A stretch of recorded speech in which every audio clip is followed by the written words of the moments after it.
UI ಕನ್ನಡದ most expected ಸಿನಿಮಾಗಳಲ್ಲಿ ಒಂದಾಗಿತ್ತು. ಇದನ್ನು ಸ್ವತಃ ಉಪೇಂದ್ರರವರೇ ನಿರ್ದೇಶನ ಮಾಡಿ ಈ ಸಿನಿಮಾವನ್ನು ಸ್ವತಃ ತಾವೇ ನಾಯಕ ನಟನಾಗಿ ನಟಿಸಿದ್ದಾರೆ. ಹಾಯ್ ಹಲೋ ನಮಸ್ಕಾರ ಪ್ರಿಯ ವೀಕ್ಷಕರೇ, ಕೆಸಿಸಿ ಟಾಕ್ಸ್ಗೆ ಸ್ವಾಗತ. ನೀವೇನಾದರೂ ನಮ್ಮ ಚಾನಲ್ಗೆ ಹೊಸದಾಗಿ ಭೇಟಿ ಕೊಟ್ಟಿದ್ದರೆ ದಯವಿಟ್ಟು ಸಬ್ಸ್ಕ್ರೈಬ್ ಮಾಡಿಕೊಳ್ಳಿ, ಹಾಗೆ ಪಕ್ಕದಲ್ಲಿರುವ ಬೆಲ್ ಐಕಾನ್ನ ಕ್ಲಿಕ್ ಮಾಡಿ. ಉಪೇಂದ್ರರವರೇ ನಟಿಸಿರುವಂಥ ಸಿನಿಮಾಗಳಿಗಿಂತ ಅವರ ನಿರ್ದೇಶನದ ಮಾಡುವಂಥ ಸಿನಿಮಾಗಳಿಗೆ ಒಂದು ದೊಡ್ಡ ಅಭಿಮಾನಿ ಬಳಗ ಇದೆ ಅಂದರೆ ತಪ್ಪಾಗಲಾರದು. ಭಿನ್ನ ವಿಭಿನ್ನ ಚಿತ್ರಗಳನ್ನು ಉಪೇಂದ್ರರವರು ತೆರೆಗೆ ತಂದಿದ್ದಾರೆ. ಇವತ್ತು ಬಂದಂಥ ಸಿನಿಮಾಗಳನ್ನು 20 ವರ್ಷಗಳ ಹಿಂದೆಯೇ ಉಪ್ಪಿ ಮಾಡಿದ್ದಾರೆ ಅಂತ ಅಭಿಮಾನಿಗಳು ಸಹ ಹೇಳುತ್ತಾರೆ. ಆದರೆ ಬರೋಬ್ಬರಿ 10 ವರ್ಷಗಳ ಬಳಿಕ ಉಪೇಂದ್ರರವರು ಮತ್ತೆ ಡೈರೆಕ್ಟರ್ ಆಗಿ ಕ್ಯಾಪ್ ತೊಟ್ಟಿದ್ದು ತುಂಬ ಕುತೂಹಲಕಾರಿಯಾಗಿ ನಮಗೆ ಕಾಣಿಸಿತ್ತು. ಆದರೆ 3 ನಾಮದ ರೀತಿಯ ಟೈಟಲ್ನನ್ನು ಇಟ್ಟು ಗಿಮಿಕ್ ಮಾಡಿದ್ದರು ಅಂತ ಹೇಳಬಹುದು. ಇದರ ಬಳಿಕ teaser, Warner, troll song, cheap song ಅಂತೆಲ್ಲ ಸದ್ದು ಮಾಡಿ ಈಗ ಸಿನಿಮಾವನ್ನು ತೆರೆಗಪ್ಪಳಿಸಿ ಪ್ರೇಕ್ಷಕರನ್ನು ರಂಜಿಸುತ್ತಿದ್ದಾರೆ ಅಂತ ಹೇಳಬಹುದು. ಹಾಗೆ ಟ್ರೈಲರ್ ಕೂಡ ರಿಲೀಸ್ ಮಾಡದೆ ಯುಐ ಚಿತ್ರದ ಕಥೆಯನ್ನು ರಿಯಲ್ ಸ್ಟಾರ್ ರವರು ಗುಟ್ಟಾಗಿಯೇ ಇಟ್ಟು, ಆದರೆ ಎಲ್ಲರ ಕುತೂಹಲಕ್ಕೆ ಬ್ರೇಕ್ ಬಿದ್ದು ಸಿನಿಮಾ ಇದೀಗ ತೆರೆಗಪ್ಪಳಿಸಿದೆ. ಅಷ್ಟಕ್ಕೂ ಯುಐ ಕಥೆ ಏನು, ಸಿನಿಮಾ ಹೇಗಿದೆ, ಸಿನಿಮಾದ ಪ್ಲಸ್ ಏನು ಮೈನಸ್ ಏನು ಎಂಬುದನ್ನು ನಾವು ನೋಡೋಣ. ಯುಐ ಸಿನಿಮಾ ಕಥೆ ಇದು ಸಿನಿಮಾದೊಳಗಿನ ಸಿನಿಮಾ ಕಥೆಯಾಗಿದೆ. ನಿರ್ದೇಶನ ಮಾಡಿರುವಂತಹ ಉಪೇಂದ್ರರವರು ನಿರ್ದೇಶನದ ಯುಐ ಸಿನಿಮಾ ರಾಜ್ಯಾದ್ಯಂತ ತುಂಬ ಸೊಗಸಾಗಿ ಬಿಡುಗಡೆಯಾಗಿ ಸಿನಿಮಾ ಬಗ್ಗೆ ತುಂಬ ಪ್ರೇಕ್ಷಕರಿಂದ ಅತ್ಯುತ್ತಮವಾದಂತಹ ಪ್ರತಿಕ್ರಿಯೆ ಸಿಗುತ್ತಿದೆ.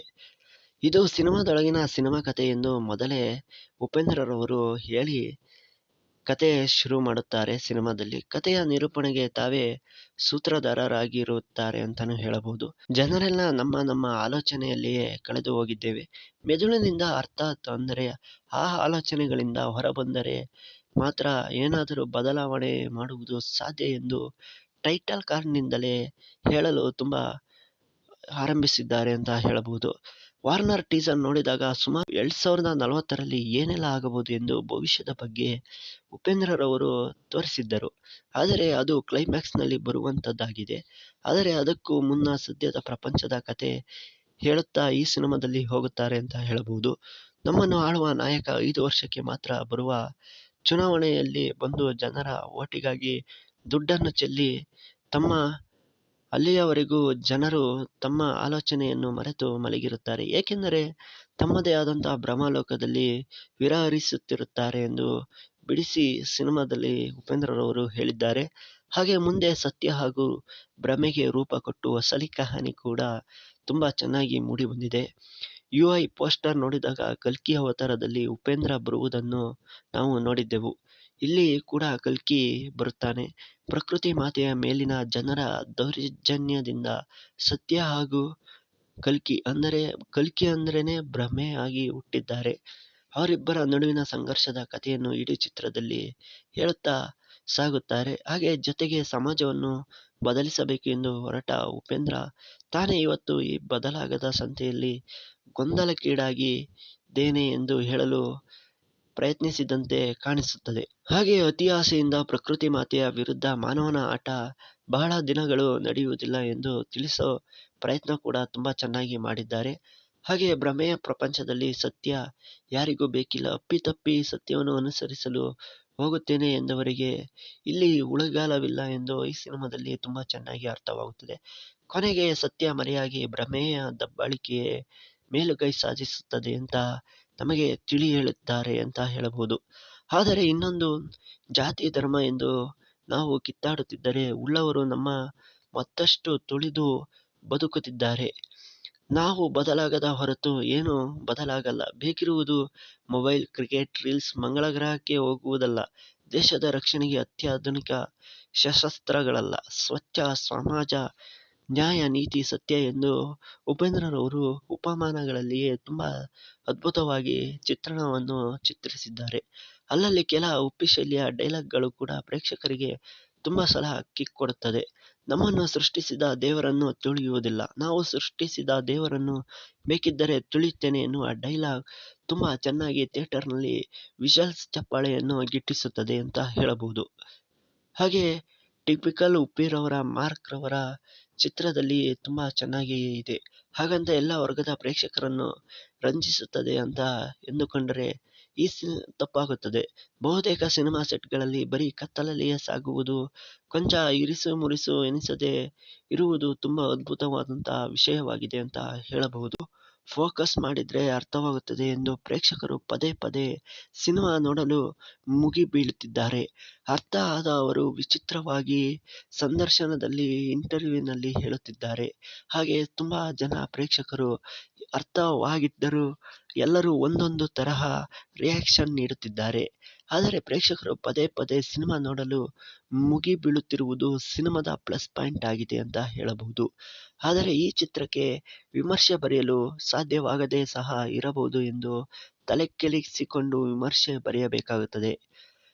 ಆದರೆ ಈ ಸಿನಿಮಾದಲ್ಲಿ ವಿಮರ್ಶಕನಾಗಿ ನೋಡುವುದಾದರೆ ಈ ಯುಐ ಕತೆ ಏನಾಗಿರಬಹುದು ಮತ್ತು ಉಪೇಂದ್ರ ಅದನ್ನು ಸುಟ್ಟು ಹಾಕಲು ಬಯಸಿದ್ದು ಯಾಕೆ, ಅಷ್ಟು ನೋಡುವ ಕಲ್ಕಿ ಕತೆ ಏನು ಎನ್ನುವುದು ಇನ್ನುಳಿದ ಯುಐ ಸಿನಿಮಾದ ಕಥೆಯಾಗಿದೆ.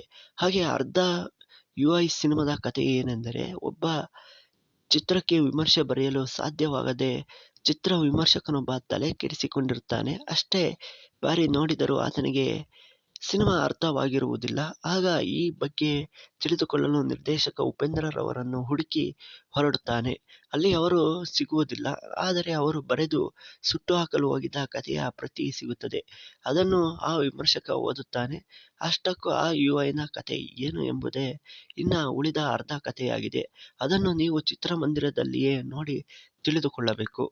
ಹಾಗೆ ಸಿನಿಮಾದ ಕಲಾವಿದರ ಅಭಿನಯದ ಕಡೆ ನೋಡುವುದಾದರೆ, ರಿಯಲ್ ಸ್ಟಾರ್ ಉಪೇಂದ್ರರವರು ಒಂದಲ್ಲ ಎರಡಲ್ಲ ಎಂಬ 3 ಪಾತ್ರಗಳಲ್ಲಿ ತೆರೆ ಮೇಲೆ ಬರುತ್ತಾರೆ. ಅಂದರೆ ನಿರ್ದೇಶಕ ಉಪೇಂದ್ರರವರು ಕೊನೆಗೆ ನಿರ್ದೇಶಕನಾಗಿಯೇ ಕಾಣಿಸಿಕೊಳ್ಳುತ್ತಾರೆ. ಅದಕ್ಕೂ ಮುನ್ನ ಸತ್ಯ ಹಾಗೂ ಕಲ್ಕಿ ಎಂಬ 2 ಪಾತ್ರಗಳಲ್ಲಿ ಪ್ರೇಕ್ಷಕರನ್ನು ರಂಜಿಸಿ ಕೊನೆಗೆ ಕಲ್ಕಿ ಪಾತ್ರಕ್ಕೆ ಸರ್ವಾಧಿಕಾರಿಯ ಶೇಡ್ ಕೂಡ ಕೊಡುತ್ತಾರೆ. ಅಲ್ಲಿಗೆ ಭಿನ್ನ ವಿಭಿನ್ನ ಅವತಾರಗಳಲ್ಲಿ ಉಪೇಂದ್ರರವರು ಪ್ರೇಕ್ಷಕರನ್ನು ರಂಜಿಸುವುದಲ್ಲಿ ಯಾವುದೇ ಅನುಮಾನವಿಲ್ಲ. ನಾಯಕಿಯಾಗಿ ರೇಷ್ಮಾ ನಾಣಯ್ಯರವರು ತುಂಬಾ ಗಮನ ಸೆಳೆಯುತ್ತಾರೆ. ಸೀನಾ ಅಲಿಯಾಸ್ ಜನನಾಯಕ ವಾಮನನಾಗಿ ಆರುಮುಗ ರವಿಶಂಕರ್ ರವರು ತುಂಬಾ ಚೆನ್ನಾಗಿ ಮಿಂಚಿದ್ದಾರೆ ಅಂತ ಹೇಳಬಹುದು. ಹಾಗೆ ಕಾಮಿಡಿ ವಿಲನ್ ರೀತಿ ಅವರ ಪಾತ್ರ ಪೋಷಣೆಯನ್ನು ನೋಡಬಹುದಾಗಿದೆ. ಇನ್ನು ಸ್ವಾಮೀಜಿಯ ವೀರಬ್ರಹ್ಮೇಂದ್ರ ಆಗಿ ಅಚ್ಯುತ್ ಕುಮಾರ್ ಅವರು ಹೆಚ್ಚಿನ ಅವಕಾಶವನ್ನು ಈ ಸಿನಿಮಾದಲ್ಲಿ ಪಡೆದುಕೊಂಡಿದ್ದಾರೆ. ಹಾಗೆ ಸಿನಿಮಾ ಟೆಕ್ನಿಕಲಿಯಾಗಿ ನೋಡುವುದಾದರೆ, ನಿರ್ದೇಶಕರಾಗಿ ಉಪೇಂದ್ರರವರು ಇಂದಿನ ತಮ್ಮ ವಿಭಿನ್ನ ಶೈಲಿಯ ನಿರ್ದೇಶನದಿಂದ ತುಂಬಾ ಇಷ್ಟವಾಗುತ್ತಾರೆ. ಸಮಾಜದ ಓರೆಕೋರೆಗಳನ್ನು ತಮ್ಮದೇ ರೀತಿಯಲ್ಲಿ ತಿದ್ದುವ ಪ್ರಯತ್ನವನ್ನು ಮಾಡುತ್ತಾರೆ. ಇಷ್ಟು ದಿನ ನೀನು ಬದಲಾದರೆ ಎಲ್ಲ ಬದಲಾಗುತ್ತಿದೆ ಎನ್ನುತ್ತಿದ್ದ ಉಪೇಂದ್ರ ನಿನ್ನನ್ನು ಬದಲಾಯಿಸುವುದು ಕಷ್ಟ ಎಂದು ಕೈ ಎತ್ತಿ ಬಿಟ್ಟಿದ್ದಾರೆ. ಸುಲಭಕ್ಕೆ ಸಿನಿಮಾ ಸಾಮ್ರಾಜ್ಯ ಪ್ರೇಕ್ಷಕನಿಗೆ ಅರ್ಥವಾಗುವುದಿಲ್ಲ. ಅದೇ ಚಿತ್ರದ ದೊಡ್ಡ ಹಿನ್ನಡೆಯಾಗುತ್ತದೆ ಅಂತ ಹೇಳಬಹುದು. ಆದರೆ ಸಿನಿಮಾಗೆ ನೀಡಿರುವಂತಹ ಸಂಗೀತವನ್ನು ಅಜನೀಶ್ ಲೋಕನಾಥ್ ರವರು ಈ ಸಂಗೀತದ ಚಿತ್ರದಲ್ಲಿ ತುಂಬಾ ಹೈಲೈಟ್ ಆಗಿದ್ದಾರೆ ಅಂತ ಹೇಳಬಹುದು. ರೆಗ್ಯುಲರ್ ಉಪ್ಪಿ ಶೈಲಿಯ ಕರ್ಕಶ ಶಬ್ದ ಅಲ್ಲಲ್ಲಿ ತುಂಬಾ ಹೆಚ್ಚಾಗಿ ಕೇಳುತ್ತದೆ. ಆದರೆ ಇನ್ನು ಪದೇ ಪದೇ ಸ್ಕ್ರೀನ್ ಬ್ಲಾಂಕ್ ಆಗುವುದು ಉಪ್ಪಿ ಸಿನಿಮಾಗಳಲ್ಲಿ ಕಾಮನ್ ಎಂದು ಸುಮ್ಮನಾಗಬೇಕಾಗಿದೆ. ಹಾಗೆ ಗ್ರಾಫಿಕ್ಸ್ ಚಿತ್ರದ ಹೈಲೈಟ್ ಆಗಿ ಮೂಡಿ ಬಂದಿದೆ ಅಂತ ಹೇಳಬಹುದು. ಹಾಗೆ ಅದಕ್ಕಾಗಿಯೇ ಚಿತ್ರತಂಡ ಹೆಚ್ಚು ಸಮಯ ವ್ಯಯಿಸಿದ್ದು ಈ ಸಿನಿಮಾದಲ್ಲಿ ತುಂಬಾ ಸ್ಕ್ರೀನ್ ಪ್ಲೇನಲ್ಲೇ ತುಂಬಾ ಚೆನ್ನಾಗಿ ಗೊತ್ತಾಗುತ್ತದೆ. ಹಾಗೆ ಯುಐ ಸಿನಿಮಾ ನೋಡಿದಂಥ ಪ್ರೇಕ್ಷಕರು ಏನು ಹೇಳಬಹುದು ಎನ್ನುವುದನ್ನು ಉಪೇಂದ್ರರವರು ಊಹಿಸಿ ಮೊದಲೇ ಹೇಳಿಬಿಟ್ಟಿದ್ದಾರೆ ಅಂತ ಹೇಳಬಹುದು. ಅದನ್ನು ತಾವೇ ನಿರ್ದೇಶನದ ಸಿಂಬಲ್ನಲ್ಲಿಯೇ ಸಿನಿಮಾದ ಬಗ್ಗೆ ಹೇಳಿದ್ದಾರೆ. ಹಾಗೆ ವಿಮರ್ಶಕನ ಜೊತೆ ಮಾತನಾಡುತ್ತಾ ಹೇಳುತ್ತಾರೆ, ಮಜಾ ತಗೊಳ್ಳೋಕ್ಕೆ ಬಂದವರಿಗೆ ಈ ಕತೆ ಅರ್ಥ ಆಗಲ್ಲ ಎನ್ನುತ್ತಾರೆ. ಅರ್ಥಾತ್ ಮನರಂಜನೆ ಬಯಸಿ ಹೋಗುವವರಿಗೆ ಸಿನಿಮಾ ಕೊಂಚ ಕಸಿವಿಸಿ ಆಗಬಹುದು.